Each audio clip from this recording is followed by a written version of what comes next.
Katumbas nito ang 31% na pagbaba, habang ang non-structural fires naman ay bumaba mula 14 incidents up to 7 incidents. Katumbas nito ang 50% na pagbaba. Ang pagbaba ng mga insidenteng ito ay patuloy nating sinasabayan ng mas pinaigting na fire safety awareness at preparedness. Bagamat bumaba naman ang bilang ng fire incidents, tumaas naman ang estimated property damage mula 17,516,590 pesos noong 2025 at 17,951,519 pesos naman ngayong 2026. Ipinapakita nito na hindi tayo maaaring maging kampante. Mahalaga pa rin ang fire prevention, maagang pagtukoy sa panganib, tamang paghahanda, at agarang pag-report kapag may emergency. Sa bawat tawag, mahalaga ang mabilis at maayos na pag-responde. Dahil sa oras ng emergency, bawat segundo ay mahalaga at bawat pasyente ay nangangailangan ng agarang tulong. Batay sa fire investigations, electrical-related incidents pa rin ang nangungunang sanhi ng sunog ngayong 2026. Kasunod nito, open flame proofing at children playing with fire. Samantala, noong 2025, electrical-related incidents din ang nanguna. Sinundan nito ng smoking, embers, at proofing-related incidents. Kaya naman, paalala mula sa Baguio City Fire Station, maging alerto, maging maingat, at laging unahin ang fire safety.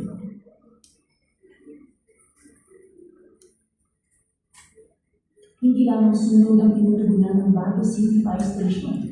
Bahagi rin ng ating araw-araw na serbisyo ang pagtugon sa mga medical emergency. Sa unang semester ng 2026, nakapagdala tayo ng 406 emergency medical responses, kumpara sa 373 noong kaparehong panahon ng 2025. Sa bawat tawag, mahalaga ang mabilis at maayos na pag-responde.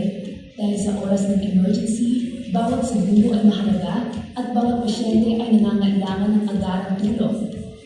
Sa Special Rescue Services, tumaas ang ating responses mula 57 cases noong 2025 sa 94 cases ngayong 2026, katumbas ng halos 65% na pagtaas na nagpapakita ng patuloy na kahandaan ng ating personnel sa rescue operations.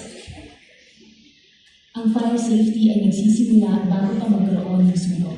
Mula January hanggang August 2026, nakapagsagawa ang Baguio City Fire Station ng 18,183 fire safety inspections mula sa kabuuang 23,714 business establishments sa Baguio City. Sa pamamagitan ng regular na inspection, evaluation, pagbibigay ng impormasyon at pag-monitor sa pagsunod sa fire safety requirements, patuloy natin sinisigurong mas ligtas ang mga establishmento, workplaces at komunidad sa buong Baguio City. Para masigurong mabilis ang ating pag-responde, mahalagang laging handa ang ating mga fire station, sasakyan, kagamitan at personnel. Ang Baguio City Fire Station ay may 1 central fire station at 3 substations na sinusuportahan ng 13 fire trucks, 1 rescue truck at 2 ambulances. Ang mga resources na ito ay ginagamit araw-araw upang mapanatili ang ating kahandaan sa pagtugon sa sunog, rescue operations, medical emergencies, at iba pang insidente sa buong lungsod.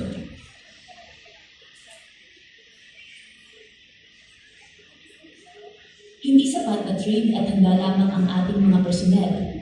Kailangan din nila ng maayos at tamang kagamitan para magampanan ng ligtas at epektibo ang kanilang trabaho. Kaya bilang bahagi ng pagpapalakas ng operational readiness ng Baguio City Fire Station, nadagdagan ang ating firefighting, rescue, protective at emergency medical equipment. 18 self-contained breathing apparatus o SCBA ang na-procure para sa ating mga firefighters. Mahalaga ang SCBA dahil nagbibigay ito ng respiratory protection sa mga personnel habang nagtatrabaho sa loob ng mga lugar na makapal ang puso, may toxic gases o kulang sa oxygen. 2 flood scene lights naman ang na-procure para makatulong sa rescue at retrieval operations. Malaking tulong ang mga ito lalo na sa nighttime operations at sa mga lugar na kulang ang ilaw, dahil mas malinaw na nakikita ng responders ang kanilang paligid habang nagsasagawa ng operasyon. Nadagdagan din ang ating EMS equipment ng isang Automated External Defibrillator o AED. Ginagamit ang AED bilang mahalagang life-saving equipment sa mga kaso ng sudden cardiac arrest, kasabay ng CPR at iba pang agarang medical intervention ng ating EMS personnel. Sa tulong ng Disaster Risk Reduction and Management Fund, nakapag-procure din ng 50 sets ng Firefighting Personal Protective Equipment o PPE. Ang mga PPE na ito ang nagsisilbing proteksyon ng ating firefighters laban sa matinding init, apoy at iba pang panganib na kanilang hinaharap habang nagsasagawa ng fire suppression at emergency operations.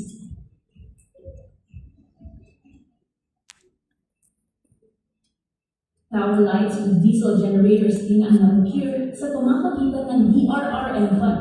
Mahalaga ang mga ito sa nighttime at extended operations dahil nagbibigay sila ng sapat na ilaw sa incident area, lalo na sa mga lugar na walang kuryente o kulang ang available na lighting.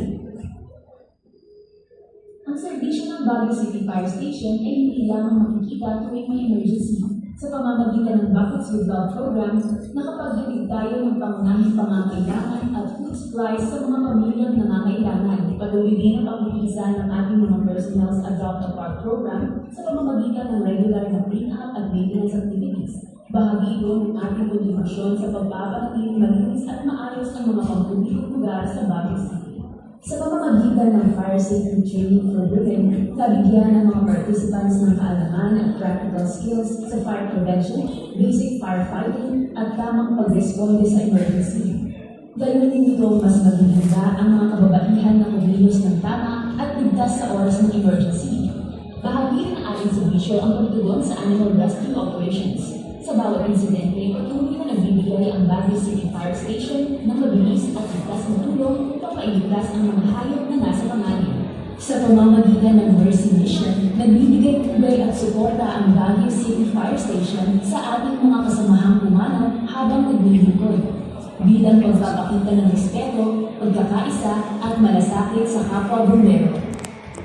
Bilang pagkilala sa patuloy na mahusay na serbisyo, isang mahalagang karangalan ang natanggap ng Baguio City Fire Station. Noong ika-11 ng Agosto 2026, sa pamumuno ni Fire Superintendent Mark Anthony P. Dangatan, City Fire Marshal, kinilala ang Baguio City Fire Station bilang Best City Fire Station at ginawaran ng medalya ng kasanayan. Ang pagkilalang ito ay sumasalamin sa dedikasyon, teamwork, professionalism, at operational readiness ng bawat personal.